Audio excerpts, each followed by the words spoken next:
Here are today's headlines. Senator Tito Soto reveals evidence of irregularities during the 2016 elections. PHIVOLCS lowers the alert status of Mayon volcano to level 3 after decreased activity. President Rodrigo Duterte welcomes the third batch of rebel returnees in Malacanang. And 18 Filipino chefs join 3,000 others around the world as the French embassy brings French cuisine to the Philippines. Good day, I'm William Theo. Welcome to the PNA Newsroom.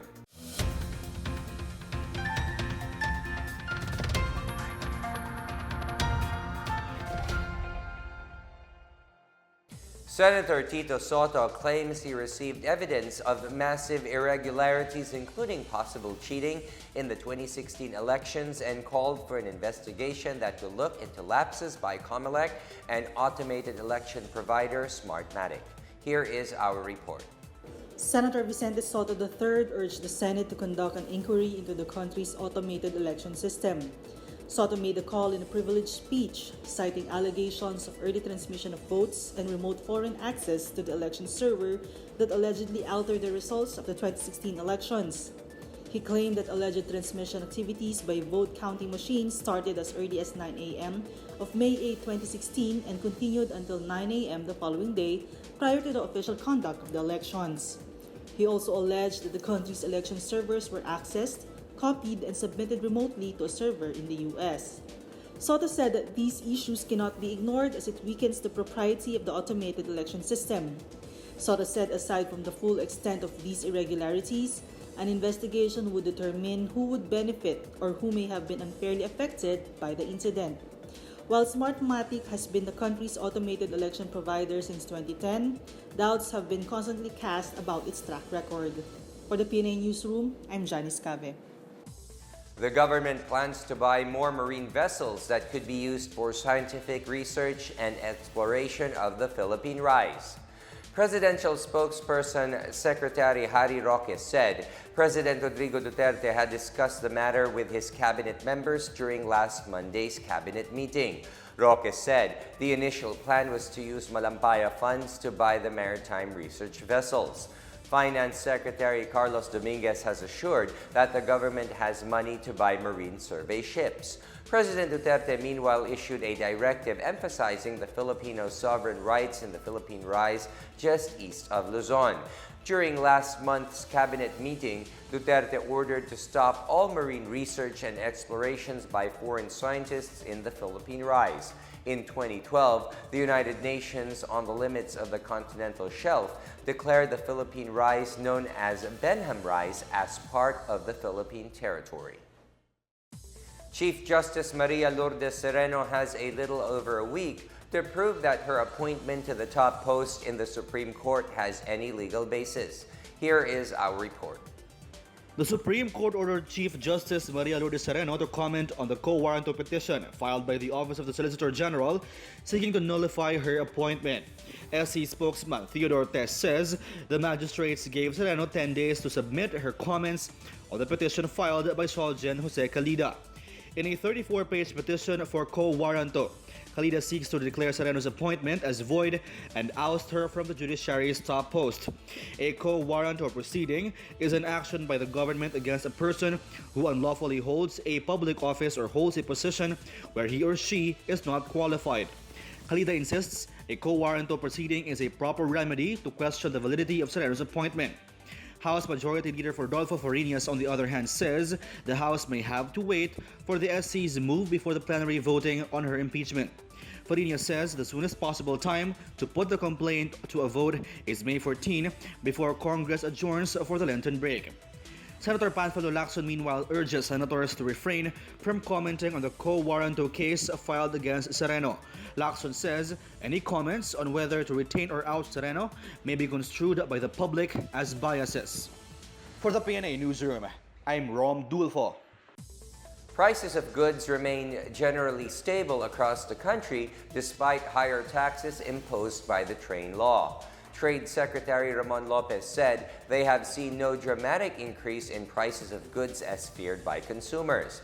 Lopez said that while there has been reported price increases, surveyed retailers say prices were stable. Prices of canned sardines did not increase except for one brand that reduced its suggested retail price. Milk products as well as coffee were stable, while no price hike was monitored for bread and instant noodles. Flour prices were the same from last year, and cement prices were stable at 212 pesos per 40-kilogram bag. One manufacturer reported an increase of 50 centavos to 1 peso in canned sardines and meat, but this is due to movements in foreign exchange and higher cost of tin plates used for cans. The DTI meanwhile monitored a 1 peso to 3 peso increase per kilogram for rice. Italian cruise ship Costa Atlantica returned on Tuesday with its 2,500 passengers and crew. Costa Atlantica had just finished a successful maiden call at the port of Subic last month. Passenger tourists were brought to various destinations in the free port, including the Aita Indigenous Park, Pamulaklakin Ocean Adventure, and Subic Safari. Subic Bay Metropolitan Authority Chairperson Wilma Aisma said the arrival of Costa Atlantica is proof that the Subic port can handle large sea vessels. Subic is aspiring to be the next cruise ship playground in Asia and a part of the inter-island itinerary of international cruise ships. Costa Atlantica has 11 passenger decks dedicated to the life and works of Italian movie director Federico Fellini. It will be returning to Subic on March 20. Meanwhile, other cruise ships are expected to call at Subic this year until 2019, including the MV Glory of the Sea, a 1,000-passenger 6-deck cruise ship, and Superstar Gemini with 2,500 passengers and a crew on board. Still to come, PHIVOLCS lowers the alert status of Mayon volcano to level 3 after decreased activity. The Department of Labor and Employment vows to assist workers who will be affected by the closure of businesses in Boracay. These and more when the PNA Newsroom continues.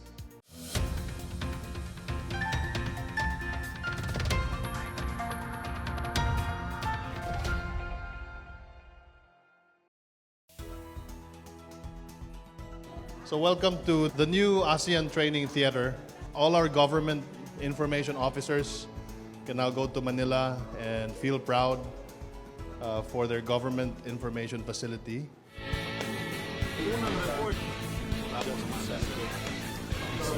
This is Secretary Martin Andanon, and you're watching.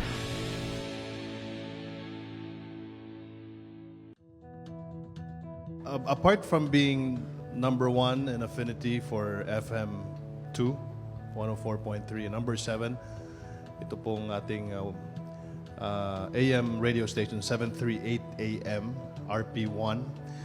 PTV is now a strong number 4, according to the third quarter report of last year. It really is a team effort between all the attached agencies of PCOO to really work together, come together to help each other out, because we only have one mission in PCOO, and that is to really put the messaging out doon po sa ating mga kababayan. We'll enhance our network of information officers through our existing Government Information Officers Network and of course the Public Communication Officers Network, or PCONet, on the provincial level. So this way, dadami yung tagakalat ng balita, because we talk about programs and priority projects of the national government and the Office of the President. PBS is the radio communication arm of the government. Our mandate is to disseminate information on the government's projects and programs nationwide. And we also partner with private sectors in the provinces, and also here we cater and we help the different government agencies. They have radio programs in our different stations, and we encourage you also to come to us and have your events here. Right now, we have the state-of-the-art machine. Ano yun? In the recent NIC sa Davao, yung sinabi ni Director Harold, NPO printed the security feature ng ng ID na hindi talaga ma-fake yung event na yun. Because it has two mark inside, no? Yung microtext na whatever you do, i-fake mo yung event, mahuhuli ka talaga. No? The second security feature is the gilosh. If you notice, yung pera natin, may gilosh yun siya, yung fine lines. Na pag fake ang pera, they will know that it's fake. We have that in the ID natin. We have also state-of-the-art machine that the plates of the motorcycles with security features din yan siya. And then yung second is the business plates ng mga cities, municipalities, and provinces. So this is the license plate ng sasakyan. Pag the speed gun ni LTO or ni traffic officer yan, they will know if your license plate is fake or not. Kasi lalabas doon sa speed gun niya yung type ng sasakyan mo at saka yung build at saka yung model. So, pwede ka nang ma-flag down ni officer, "Ma'am, sorry sir, you have a fake license plate already." No? The presidential communications social media is already number one. Every time the president talks, everybody watches. Majority of the audience watch.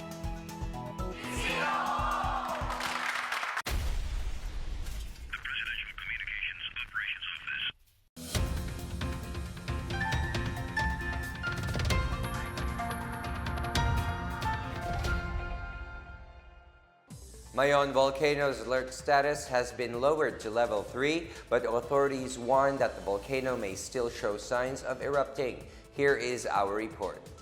The Philippine Institute of Volcanology and Seismology lowered the alert status of Mount Mayon to level 3 but warned the public that the volcano remains restive. PHIVOLCS resident volcanologist Dr. Ed Laguerta said the lowering of the alert status from level 4 was due to the continued decline in the volcano's activities.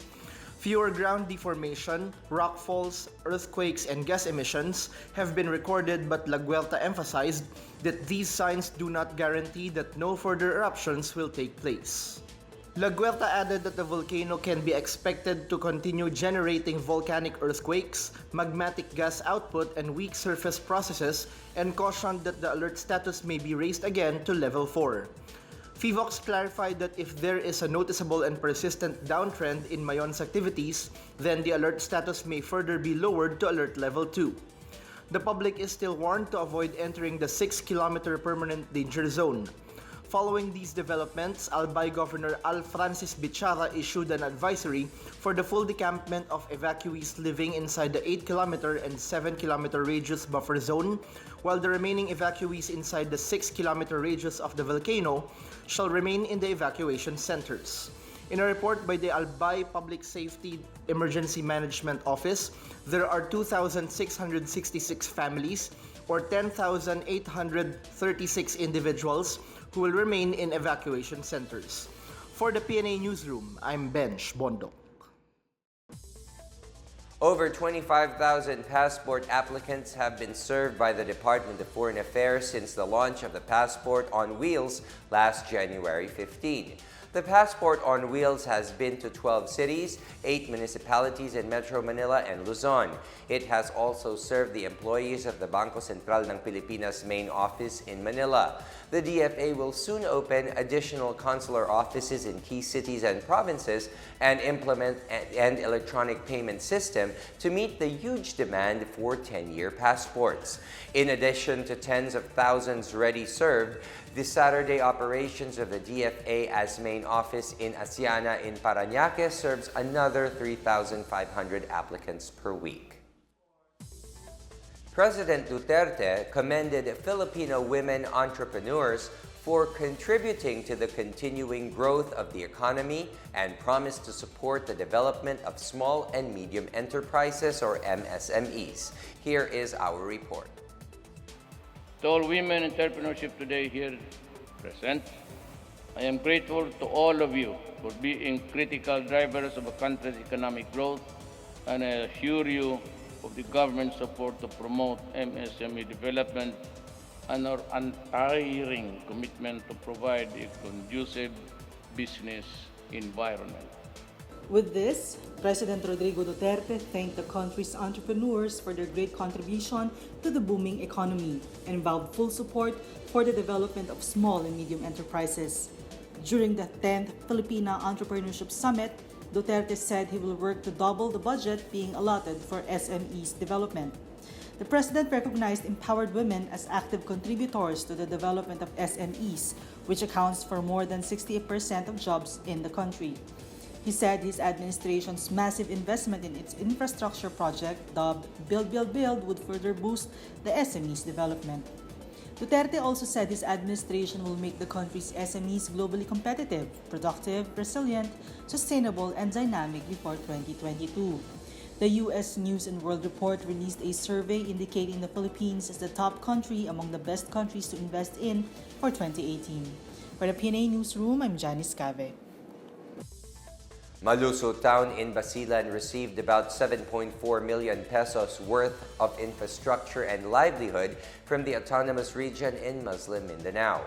ARMM Governor Mujib Hataman led the inauguration and turnover of the projects on Sunday at the sidelines of the ARMM People's Day. The projects included a 5.4 million peso barangay hall and multipurpose building in Tubigan and 2 million peso livelihood projects to fisher folk in Barangay Lower Port, Holland. The projects were part of the ARMM's Health, Education, Livelihood, Peace, and Governance Synergy, or ARMM Helps program. ARMM Helps Director Anwar Upham said Barangay Tubigan will also receive birthing facilities, armchairs for schools, and cattle for farmers this year. Upham said the Barangay Lower Port Holland had earlier received a barangay hall and a youth and women's center. The ARMM Helps is a convergence initiative of the regional government, which has been pursuing programs through regional line agencies. The Department of Labor and Employment in Western Visayas is ready to assist workers who may be displaced once the rehabilitation shutdown in Boracay Island is implemented. DOLE 6 Information Officer Ami Judikba said their livelihood assistance depending on workers' interests are already in place. They are also planning to partner with the Department of Tourism to facilitate a job fair for the workers. Judikba said displaced workers could be referred to TESDA so that they could also acquire skills, especially those in demand in the job industry. Labor groups in Western Visayas fear that almost 19,000 formal and informal workers could lose their jobs with the proposed business closure. Up next, the Supreme Court opens oral arguments on legalizing same-sex marriage in the Philippines this June. 18 Filipino chefs join 3,000 others around the world as the French Embassy brings French cuisine to the Philippines. These and more when the PNA Newsroom returns.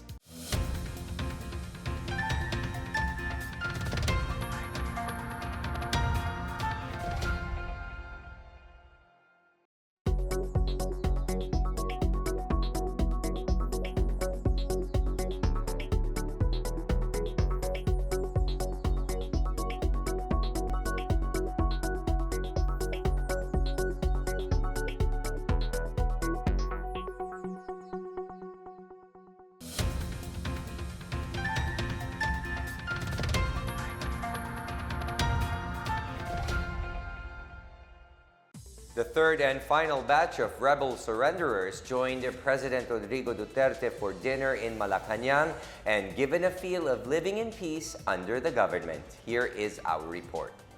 President Rodrigo Duterte hosted a dinner for the third batch of former members of the New People's Army in Malacanang.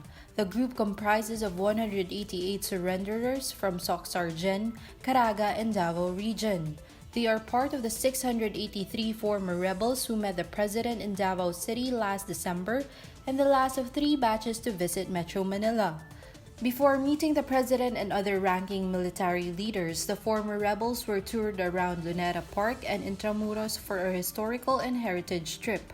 They were also given a chance to interact with other former NPA members who now work as peace advocates. In a related development, the AFP Eastern Mindanao Command meanwhile is planning to take female surrenderers on a special tour of Hong Kong but have yet to schedule the trip.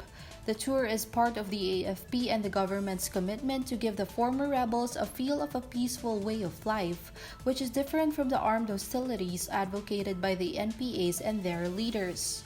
For the PNA Newsroom, I'm Philippine Cervantes. The Supreme Court is set to tackle oral arguments on the petition to legalize same-sex marriage filed in 2015 by attorney Jesus Falsis III. Falsis is seeking the lifting of the prohibitions on same-sex marriage for being unconstitutional. The Family Code limits marriages between man and woman and cites lesbianism or homosexuality as grounds for annulment and legal separation. Falsis filed the case after some parts of the United States legalized same-sex marriages, arguing that limiting marriage between a man and a woman is a grave abuse of discretion. Falsis insists that homosexuals, like heterosexuals, can also fulfill marital obligations laid down by the Family Code, including mutual love, fidelity, and supporting a family. In a related development, a pending bill in the House of Representatives is considering the possibility of recognizing civil unions regardless of sexual orientation. San Miguel clinched the first berth in the PBA Philippine Cup semifinals after eliminating TNT 106-93 in their quarterfinal matchup at the Mall of Asia Arena. The Beermen finally broke loose late in the fourth quarter, just when the Katropa made things interesting earlier in the second half.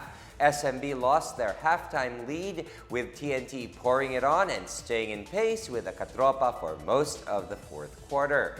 SMB ended the game on a 16-5 run to pull away for good.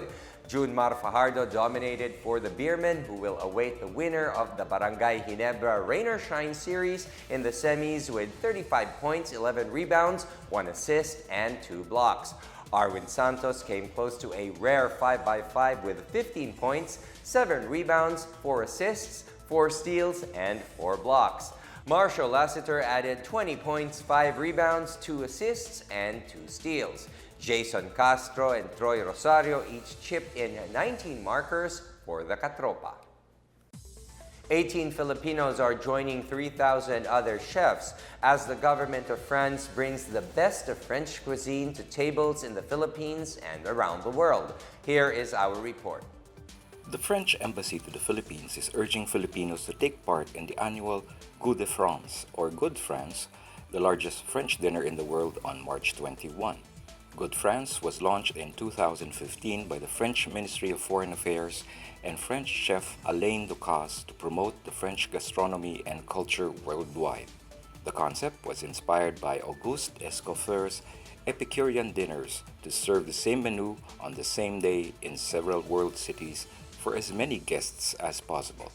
French Ambassador to the Philippines, Nicolas Gallet, said the French government is bringing the event to the Philippines to let Filipinos know they can access French cuisine listed among UNESCO's intangible cultural heritage, even when not in Paris.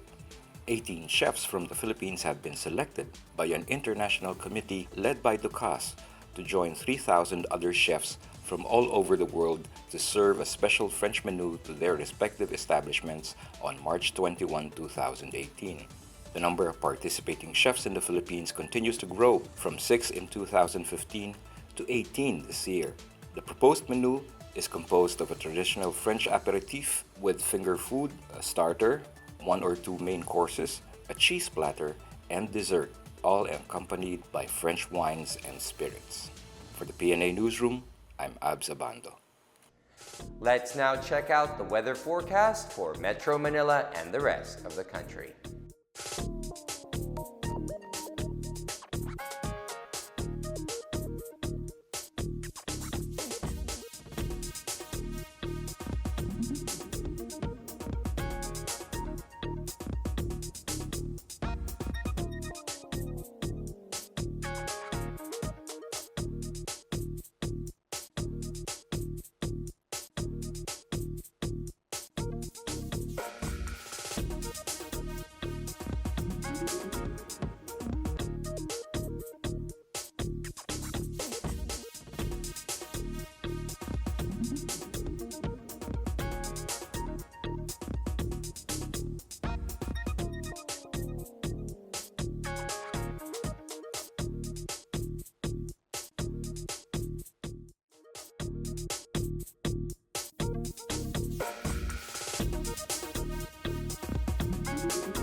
Let's take another look at today's headlines. Senator Tito Soto reveals evidence of irregularities during the 2016 elections. PHIVOLCS lowers the alert status of Mayon volcano to level 3 after decreased activity. President Duterte welcomes the third batch of rebel returnees in Malacanang. And 18 Filipino chefs join 3,000 others around the world as the French embassy brings French cuisine to the Philippines. Thank you for watching another edition of the PNA Newsroom. To check out these and other stories, visit the PNA website or follow the Philippine News Agency on Facebook and Twitter. For more stories about the government and how it serves the Filipinos, look for these hashtags in all of our social media platforms and websites. And that's your daily dose of the hottest news and the latest information that you need to know from the PNA Newsroom. I'm William Theo. Good day.